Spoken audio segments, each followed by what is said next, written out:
Item ಯಾವುದೇ ಇರಲಿ try ಮಾಡಿ ಆಚಿ ಚಿಕನ್ ಮಸಾಲಾ. ಚಂದ್ರಗ್ರಹಣ ಹಿನ್ನೆಲೆ ಮಂಗಳೂರಿನ ದೇಗುಲಗಳು ಬಂದ್ ಆಗಿರುತ್ತವೆ. ಪ್ರಸಿದ್ಧ ದೇವಸ್ಥಾನಗಳ ದೇವರ ದರ್ಶನದಲ್ಲಿ ಸಮಯ ವ್ಯತ್ಯಯ ಉಂಟಾಗುತ್ತೆ. ನೋಡಿ, ಚಂದ್ರಗ್ರಹಣ ಹಿನ್ನೆಲೆಯಲ್ಲಿ ಮಂಗಳೂರಿನ ದೇಗುಲಗಳು ಅವತ್ತು ಬಂದ್ ಆಗಿರ್ತವೆ. ಪ್ರಸಿದ್ಧ ದೇವಸ್ಥಾನಗಳ ದೇವರ ದರ್ಶನದಲ್ಲಿ ಸಮಯ ವ್ಯತ್ಯಯ ಉಂಟಾಗುತ್ತೆ. ಧರ್ಮಸ್ಥಳ ಮಂಜುನಾಥ ಸ್ವಾಮಿ ಸನ್ನಿಧಾನದಲ್ಲೂ ಕೂಡ ಸಮಯ ವ್ಯತ್ಯಾಸ ಆಗುತ್ತೆ.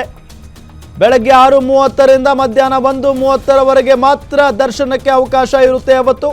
ಬಳಿಕ ರಾತ್ರಿ 7:30ರ ಬಳಿಕ ಎಂದಿನಂತೆ ದರ್ಶನಕ್ಕೆ ಅವಕಾಶ ಇರುತ್ತೆ. ಗ್ರಹಣ ಕಾಲದಲ್ಲಿ ದೇವಸ್ಥಾನದಲ್ಲಿ ವಿಶೇಷವಾಗಿ ಪೂಜೆಯನ್ನ ನೆರವೇರಿಸ್ತಾರೆ. ಕಟೀಲು ದುರ್ಗಾ ಪರಮೇಶ್ವರಿ, ಕದ್ರಿ ಮಂಜುನಾಥ ದೇಗುಲದಲ್ಲೂ ಕೂಡ ಪೂಜೆ ನಡೆಯುತ್ತೆ.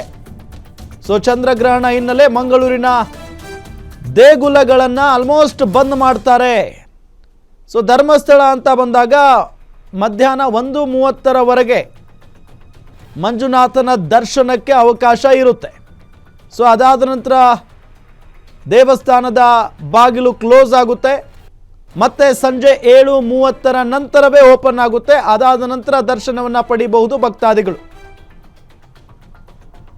ಸೊ ಅಲ್ಲಿವರೆಗೂ ದೇವಸ್ಥಾನದ ಶುಚಿತ್ವವೂ ಕೂಡ ಮಾಡಲಾಗುತ್ತೆ. ದೇವಸ್ಥಾನದ ಶುಚಿತ್ವ ಕಾರ್ಯ ನಡೆಯುತ್ತೆ. ಅದಾದ ನಂತರ ವಿಶೇಷವಾದಂಥ ಪೂಜೆ ಪುನಸ್ಕಾರವನ್ನು ಕೂಡ ನೆರವೇರಿಸುವಂಥ ಕೆಲಸ ಆಗುತ್ತೆ. ಪ್ರತಿ ಗ್ರಹಣ ಸಂದರ್ಭದಲ್ಲೂ ಕೂಡ ಇದೆಲ್ಲ ಪ್ರಕ್ರಿಯೆ ಇದ್ದೇ ಇರುತ್ತೆ. ಸೊ ಧರ್ಮಸ್ಥಳ ಮಂಜುನಾಥ ಸ್ವಾಮಿ ಸನ್ನಿಧಾನದಲ್ಲೂ ಕೂಡ ಸಮಯ ವ್ಯತ್ಯಾಸ ಆಗುತ್ತೆ. ಬೆಳಗ್ಗೆ 6:30ರಿಂದ ಮಧ್ಯಾಹ್ನ 1:30ರವರೆಗೆ ಮಾತ್ರ ಅವಕಾಶ ಇರುತ್ತೆ. ಅದಾದ ಬಳಿಕ ರಾತ್ರಿ 7:30ರ ಬಳಿಕ ಎಂದಿನಂತೆ ದರ್ಶನಕ್ಕೆ ಅವಕಾಶ ಇರುತ್ತೆ. ಗ್ರಹಣ ಕಾಲದಲ್ಲಿ ದೇವಸ್ಥಾನದಲ್ಲಿ ವಿಶೇಷ ಪೂಜೆಯನ್ನು ನೆರವೇರಿಸಲಾಗುತ್ತೆ. ಕಟೀಲು ದುರ್ಗಾ ಪರಮೇಶ್ವರಿ, ಕದ್ರಿ ಮಂಜುನಾಥ ದೇಗುಲದಲ್ಲೂ ಕೂಡ ಪೂಜೆಯನ್ನು ನೆರವೇರಿಸಲಾಗುತ್ತೆ. ಅಂದರೆ ಆ ಭಾಗದಲ್ಲಿ ಧರ್ಮಸ್ಥಳ ಮಂಜುನಾಥ ಸ್ವಾಮಿ ದೇಗುಲ ಆಗಿರ್ಬೋದು, ಅದಾದ ನಂತರ ಕದ್ರಿ ದೇವಸ್ಥಾನ ಆಗಿರ್ಬೋದು, ಕಟೀಲು ದುರ್ಗಾ ಪರಮೇಶ್ವರಿ ದೇವಸ್ಥಾನ ಆಗಿರ್ಬೋದು, ಇದೆಲ್ಲ ಸಾಕಷ್ಟು ಸಂಖ್ಯೆಯಲ್ಲಿ ಭಕ್ತಾದಿಗಳು ಹೋಗ್ತಾರೆ. ಸೊ ಹಾಗಾಗಿ ಅವತ್ತು ಒಂದಿಷ್ಟು ರೀತಿ ರಿವಾಜುಗಳಂತ ಇದ್ದೇ ಇರ್ತವೆ. ಸೊ ಅದೆಲ್ಲ ಮುಗಿದ ನಂತರವೇ ಇಲ್ಲಿ ದರ್ಶನಕ್ಕೆ ಅವಕಾಶ ಇರುತ್ತೆ. ಅಂದರೆ ಬೆಳಗ್ಗೆ 6:30ರಿಂದನೇ ದರ್ಶನಕ್ಕೆ ಅವಕಾಶ ಇರುತ್ತೆ, ಮಧ್ಯಾಹ್ನ 1:30ರವರೆಗೆ. ಅದಾದ ನಂತರ ಬಾಗಿಲುಗಳನ್ನು ಕ್ಲೋಸ್ ಮಾಡ್ತಾರೆ. ಅಲ್ಲಿ ಪೂಜೆ ಪುನಸ್ಕಾರಗಳು, ಶುಚಿತ್ವ ಎಲ್ಲವೂ ಮುಗಿದ ನಂತರ ಅಥವಾ ಗ್ರಹಣ ಏನು ಮುಗಿಯೋದ ನಂತರ 6:43ರವರೆಗೆ ಗ್ರಹಣ ಇರುತ್ತೆ ಭಾರತದಲ್ಲಿ. ಸೊ ಅದೆಲ್ಲ ಮುಗಿದ ನಂತರವೇ 7:30ಕ್ಕೆ ಮತ್ತೆ ದೇವಸ್ಥಾನದ ಬಾಗಿಲು ಓಪನ್ ಆಗುತ್ತೆ. ಅಲ್ಲಿಂದ ದರ್ಶನವನ್ನು ಪಡೆದುಕೊಳ್ಳಬಹುದು.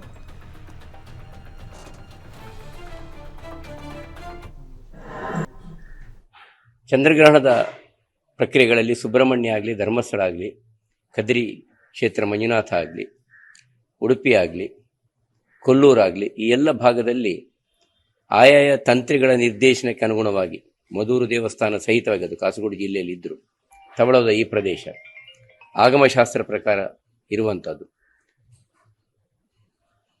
ಆ ನಿತ್ಯ ಪೂಜೆಗಳು ನನಗೆ ತಿಳಿದ ಹಾಗೆ ನಿತ್ಯ ಪೂಜೆಗಳು ನಡೀತಾ ಇದ್ದು, ವಿಶೇಷ ಸೇವೆಗಳಿಗೆ, ಭಕ್ತಾದಿಗಳ ಸೇವೆಗಳಿಗೆ ಅವಕಾಶಗಳು ಇರುವುದಿಲ್ಲ.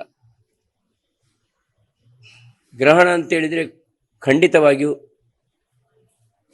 ಗ್ರಹಗತಿಗಳ ಒಂದು ಪ್ರಭಾವದ ಆಧಾರದ ಮೇಲೆ ಒಂದಷ್ಟು ಪರಿಣಾಮ ವಾತಾವರಣದ ಮೇಲೂ ಬೀರುತ್ತದೆ, ಸಾನ್ನಿಧ್ಯದ ಮೇಲೂ ಬೀರ್ತದೆ, ಮತ್ತು ಒಂದಷ್ಟು ಆ ನೆಲೆಯ ನಮಗೆ ಭಕ್ತರಿಗೆ ನಕ್ಷತ್ರದ ಆಧಾರದಲ್ಲಿ ನಮ್ಮ ಮೇಲೂ ಅದರ ಪರಿಣಾಮ ಬೀರುತ್ತದೆ. ಚಂದ್ರ ಮನಃಕಾರಕ ಅಂತ ಹೇಳ್ತಾರೆ.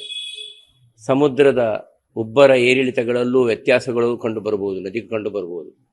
ಹಾಗಾಗಿ ನಾವೇನು ಮಾಡ್ಬೋದು, ಭಕ್ತರು ಸಾಧ್ಯವಾದಷ್ಟು ಮಟ್ಟಿಗೆ ದೇವರ ಧ್ಯಾನದೊಂದಿಗೆ ಉಪವಾಸಾದಿ ಅಥವಾ ನಮ್ಮ ಪರಂಪರೆಗಳ ಅನುಷ್ಠಾನಕ್ಕೆ ಅನುಗುಣವಾಗಿ ದೇವರ ಧ್ಯಾನಾಸಕ್ತರ ನೆಲೆಯಲ್ಲಿ, ಆರಾಧನೆ ನೆಲೆಯಲ್ಲಿ ನಾವು ತೊಡಗಿಸಿಕೊಂಡ್ರೆ, ಸಾತ್ವಿಕ ಆಹಾರವೋ ಅಥವಾ ಉಪವಾಸವೋ ನಮ್ಮ ಪ್ರದೇಶದ ದೇವಸ್ಥಾನದ ಮಾರ್ಗದರ್ಶಿ ನೆಲೆಯಲ್ಲಿ ನಾವು ಇದ್ದರೆ, ಇಂತಹ ಒಂದು ಪ್ರಾಕೃತಿಕವಾದಂತಹ ಒಂದರ್ಥದ ಮಾಂದಿ, ಅಂದರೆ ಒಂದರ್ಥದ ಕತ್ತಲಿನ ಸಮಯವನ್ನು ನಮ್ಮ ದೇಹಕ್ಕೆ ಅಥವಾ ನಮ್ಮ ಪ್ರಕೃತಿಗೆ, ನಮ್ಮ ವಾತಾವರಣಕ್ಕೆ ತೊಂದರೆ ಆಗದ ರೀತಿಯಲ್ಲಿ ನಾವು ಅದನ್ನು ಉಪಯೋಗಿಸಿಕೊಳ್ಬಹುದು ಅಂತ ಭಾವಿಸ್ತೇನೆ. ನಿಮ್ಮೂರಿನಿಂದ ವಿಶ್ವ ಮಟ್ಟದವರೆಗೆ ರಾಜಕೀಯ, ಸಿನಿಮಾ, ಸ್ಪೋರ್ಟ್ಸ್ ಯಾವ ಸುದ್ದಿಯೂ ಮಿಸ್ ಆಗಲ್ಲ.